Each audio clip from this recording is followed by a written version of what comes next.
வணக்கம். நீங்க ஒரு பிசினஸ் பண்றீங்களா? அப்போ உங்க நேரத்தையும் பணத்தையும் மிச்சப்படுத்துற ஒரு ரொம்ப முக்கியமான விஷயத்த பத்தி தான் நாம இன்னைக்கு பார்க்க போறோம்.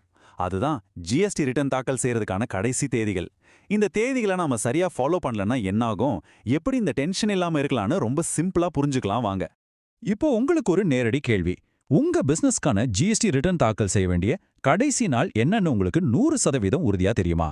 ஏன்னா, ஒரு சின்ன சந்தேகம் இல்ல ஒரு நாள் தாமதம் கூட நமக்கு தேவையில்லாத பண நஷ்டத்தை ஏற்படுத்திடும். அதனால இந்த தேதிகள்ல தெளிவா இருக்கிறது ரொம்ப ரொம்ப முக்கியம். சரி, இப்ப நேரடியா விஷயத்துக்கு வருவோம். இத உங்க பிசினஸோட ஒரு முக்கியமான ஜிஎஸ்டி கேலண்டரா நினைச்சுக்கோங்க. இந்த சில தேதிகளை மட்டும் நீங்க சரியா மனசுல வச்சுக்கிட்டாலே போதும், பல பிரச்சனைகளை நாம ஈஸியா தவிர்த்துடலாம். இப்போ இந்த டேப்ல பாருங்க. இதுல நாம முக்கியமா கவனிக்க வேண்டியது ஜிஎஸ்டிஆர் 1ம் ஜிஎஸ்டிஆர் 3பியும் தான். நீங்க மாதாந்திரம் ஃபைல் பண்றீங்கன்னா உங்க சேல்ஸ் டீடைல்ஸை ஜிஎஸ்டிஆர் 1ல அடுத்த மாசம் 11ஆம் தேதிக்குள்ளேயும், நீங்க கட்ட வேண்டிய வரிய ஜிஎஸ்டிஆர் 3பில அதே மாசம் 20ஆம் தேதிக்குள்ளேயும் கட்டணும்.